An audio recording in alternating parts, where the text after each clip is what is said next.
Halo sahabat semua, berjumpa kembali di channel Pak Ali Sanggau, channelnya para pecinta sejarah. Pada video kali ini akan menceritakan tentang Kerajaan Bali.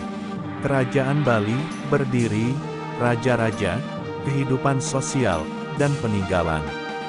Kerajaan Bali atau Kerajaan Bedahulu adalah kerajaan kuno di Pulau Bali yang berdiri antara abad ke-8 sampai abad ke-14.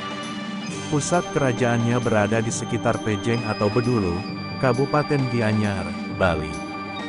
Pendiri Kerajaan Bali adalah Sri Kesari Warmadewa dari dinasti Warmadewa. Sejak pertama kali didirikan, kerajaan ini diperintah oleh beberapa keluarga raja. Namun, pergantian antara satu keluarga raja ke keluarga raja lainnya tidak disebutkan dengan jelas dalam prasasti Kerajaan Bali. Salah satu raja yang terkenal adalah Raja Udayana dari dinasti Warmadewa, yang berkuasa antara 989-1011 Masehi. Saat dinasti Warmadewa berkuasa, agama pertama yang berkembang di Bali adalah Buddha. Barulah pada periode selanjutnya rakyat Bali memeluk agama Hindu. Dari sumber sejarah prasasti, diketahui bahwa Kerajaan Bali pernah dikuasai Singasari pada abad ke-10 dan Majapahit pada abad ke-14. Ketika ekspansi Kerajaan Majapahit pada 1343 Masehi itulah Kerajaan Bali akhirnya runtuh. Raja Kerajaan Bali yang terkenal. Setelah kepemimpinan Sri Kesari Warmadewa sebagai pendiri dan raja pertama Kerajaan Bali berakhir, tahta kerajaan jatuh ke tangan Ugrasena. Kekuasaan Ugrasena berakhir pada 942 Masehi, tetapi setelah itu tidak diketahui siapa yang menggantikannya. Barulah pada 955 Masehi, muncul seorang raja bernama Ajitabenendra Warmadewa yang berkuasa hingga 967 Masehi. Setelah itu, raja yang berkuasa secara berturut-turut adalah Candrabaya Singha Warmadewa, Janasadu Warmadewa 975 sampai 983 Masehi, kemudian Wijaya Mahadewi 983 sampai 989 Masehi. Selain itu, berikut beberapa nama raja kerajaan Bali yang terkenal. Raja Udayana 989-1011 Masehi. Raja Udayana yang bergelar Sri Darmodayana Warmadewa memimpin kerajaan Bali bersama istrinya Gunapriya Darmapatni. Mereka dikaruniai 3 orang putra, yaitu Airlangga, Marakata Pangkaja, dan anak bungsu. Airlangga yang menjadi putra mahkota justru tidak pernah memimpin kerajaan Bali, karena ia pergi ke tanah Jawa dan menikah dengan putri Raja Medang Kamulan. Setelah Udayana turun tahta, kekuasaan jatuh kepada Marakata Pangkaja. Marakata Pangkaja tahun 1011 sampai tahun 1022 Masehi. Selama berkuasa, Marakata Pangkaja dikenal sebagai raja yang melindungi dan memerhatikan rakyatnya. Setelah kepemimpinannya berakhir, tidak ada catatan tentang siapa yang berkuasa di Bali sampai dengan 1049 Masehi.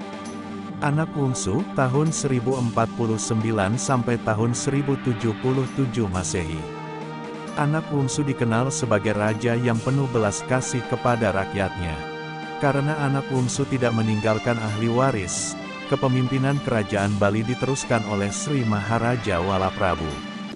Paduka Sri Maharaja Sri Jaya Sakti, tahun 1133 sampai tahun 1150 Masehi. Paduka Sri Maharaja Sri Jaya Sakti adalah raja pertama dari dinasti Jaya. Ketika berkuasa, ia juga dikenal sebagai raja yang bijaksana, melindungi, dan memerhatikan kesejahteraan rakyat. Sri Astasura Ratnabumi Banten, tahun 1337 sampai tahun 1343 Masehi. Penguasa terakhir yang terkenal dalam sejarah kerajaan Bali adalah Sri Astasura Ratnabumi Banten atau Dalem Bedahulu. Sri Astasura Ratnabumi Banten berkuasa setelah Singasari runtuh dan Bali kembali menjadi kerajaan mandiri.